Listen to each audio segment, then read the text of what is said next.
Meteorologist Casey Cloud live here in the Weather Center right now, giving you the latest on some severe weather. It's been a very active day here in our western zones. Just a bunch of warnings here, and the bigger threat actually is expected to be later on toward the nighttime. As we get into the overnight here, we have seen so much accident. Maybe that'll help to kind of put a little bit of a lid on it for some of the area, but not for everybody. You see how warm it is further to the east and southeast Georgia. As we're looking like towards like Stark and the like, it may be pretty hard to have this severe threat in the overnight down there with the overall pattern. Even Tallahassee might do better, than they would have otherwise. But we have some really volatile weather there around Albany, Georgia right now in Dougherty County. We have a severe thunderstorm warning remaining in effect for that area here for the next little bit. So I'm just going to be very cognizant of what's going on there as we're looking toward Albany right now and toward parts of southwestern Georgia. Again, we had a gust, in fact, you see on the screen there, to 68 miles an hour. That's one of the stronger gusts I've seen at that airport there. As we're looking at things, that's got to be on a pretty high, type of line there on that list of the all-time gust there at Albany Airport. That is really impressive here as we're looking toward that region. That warning, though, for Dougherty County that you see Albany specifically included in there. It does continue, 10:15. Storm's moving west at 20 miles an hour there. So we're just going to continue to watch that scenario in toward that area. I know as we kind of watch the situation here, the latest was that at 9:24, a severe thunderstorm was located near Albany, moving west at 15 miles an hour.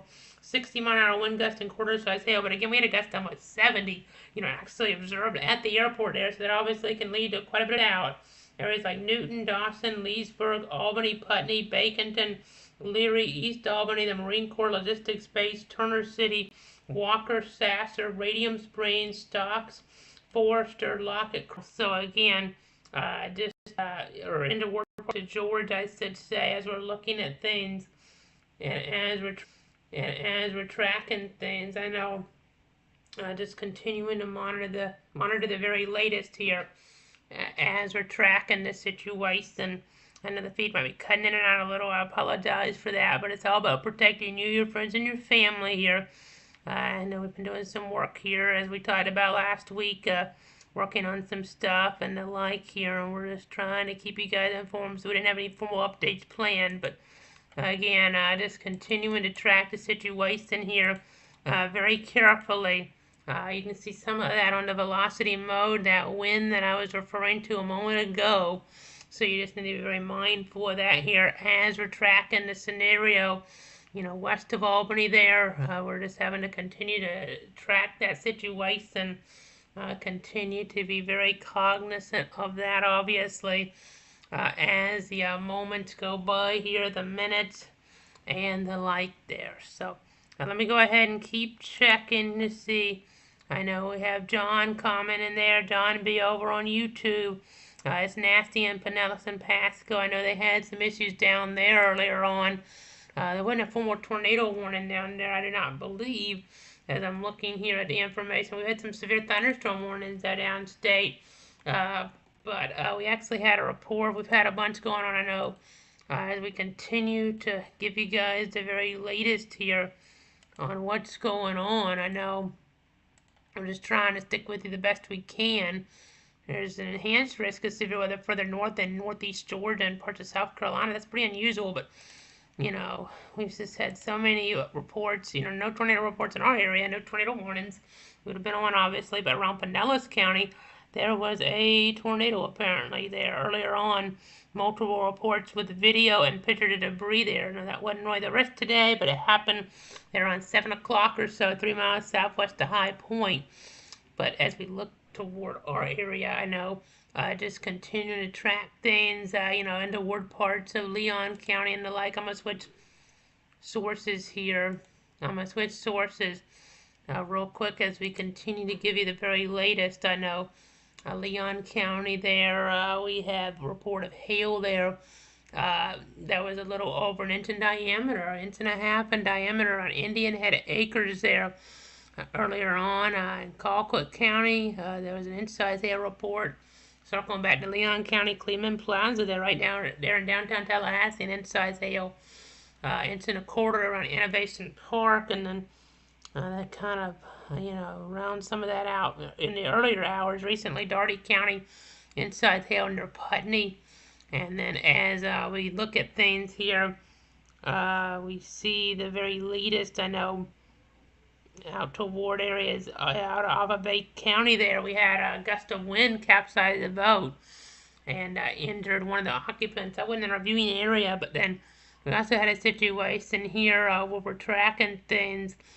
I know just continuing to give you guys the latest here on all the different reports and the like. The 60-mile-an-hour wind gust there on Dougherty County, very, very, very impressive as we're looking at things, as we're tracking things in toward the weather center. So again, just trying to keep on top of the scenario, trying to keep on top of the very latest here in toward the weather center. So just trying to check all the different sources here and the like. It's always important to do that, and let me go ahead and keep looking here. We had wind report to Early County, Georgia, some tree limbs, Albany, we had that big gust. We had there in toward parts of Grady County, power lines reported down in the Cairo community. Toward Colquitt County, a gust of 60 miles an hour earlier on. Leon County there, we had trees reported down there as we were tracking that situation. Over toward Gadsden County, trees and power lines reported down. None of these with a gust like what we just had. That one reported in Albany, the highest of the day, 68 miles an hour. A tree reported down 3 miles west-northwest of Natural Bridge there in Leon County. And then we also have a report here in McCulloch County, on Crawfordville, a tree knocked down in a structure in toward that area. And that wasn't really supposed to be the main event, for a lot of the viewing region, which is pretty impressive and not a great way at all. You see the slight risk here as we're looking at things. Expected to really see an organized squall line come out of South Carolina. Very unusual. This is very unusual. This may end up getting us a severe thunderstorm watch. We didn't even have one of those earlier on with all the action we had. We may end up getting a formal watch because of the organized action here. It's not a guarantee, but it's a possibility. As we look here, I know supercell composite, you see some of that in southwest Georgia, but then the energy, why it's, kind of taking a dip toward the southwest Georgia communities, that might help them, and that this might have trouble maintaining itself over toward Tallahassee and Albany around Waycross. They may have issues. They're almost still, with a very organized line. And Douglas, they're just at 88 degrees. I mean, that's a very, very unusual squall line, and that it's moving south like it is. And I'll just kind of back it up a little. I need to take some of this off here, but I may not stick with it too much longer. Just wanted to pop in for a little while, but that's very unusual to be moving south and really south of west, out of South Carolina. Very unusual scenario. So we'll see how it kind of plays out, because some of those storms up there, they've been really in a volatile setup, and, gonna have to really watch them later on in the night here. Could, be something like to watch around Douglas and getting over there around Fitzgerald and Homerville maybe, and maybe even Valdosta with South Sea. So very important to keep tabs on here. We haven't had any local tornado warnings. That's the good news here. But we, have seen a lot of wind issues. There was a tornado apparently down toward Pinellas County. No warning for that down there. But we've been on giving updates on the warnings there by posting them on Facebook. There, KC Cloud Everyday Acts, Facebook Cloud Weather, and then Twitter/X@CloudKC. Now YouTube, I know, that's just something, if you're over there, just make sure you're following the other platforms, so I'm not going on here. You're getting the updates over there again. So just make sure you kind of stay tuned, in regards to that. So, again, we're watching this very nasty weather. We have that other warning there in the far southwestern Georgia as well. Let me go ahead and show that to you on our other system here. You can see that action there, but I know the other area that we're watching is more impressive around Albany. We're going to have more action coming in from the, northeast to the southwest. Very unusual here. So we have the formal risk in play. May get some of that pink there, in the word areas further south. We shall see. So still just, continue to watch things as we're looking. Let me kind of leave you here, assuming we don't get like a tornado warning or something. I want to go ahead and kind of wrap it on up, and we'll leave you here with a look at the yellow there towards South Georgia, that slight risk. You see the green cuts off around Tallahassee and like further east Baker County, so there's no more severe risk in Bradford, even though I know we have some lightning there in parts of southern Levy County, so that's interesting to see. But the warnings are towards southwest Georgia right now. We have some more accident we're looking at there, just to the northeast of Albany, for instance, they're northeast of that area. And some of this accident could still, that storm there toward parts of Sumter and parts of, the area up in that region there. Could end up kind of still being an issue potentially as I back it up. That could be an issue there for our area as well as this region here.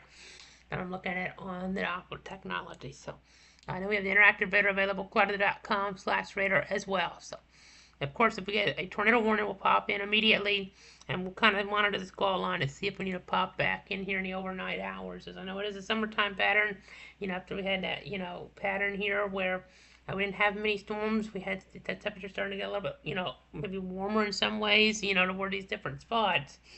Now, as a situation, we're getting the storms again, and more scattered, but they could, and did in some cases pack a punch. And now tonight, later on, could have some more organized activity here that is rather potent here. So please stay tuned, stay safe. We'll be back on if needed. Thanks for tuning in to this weather update.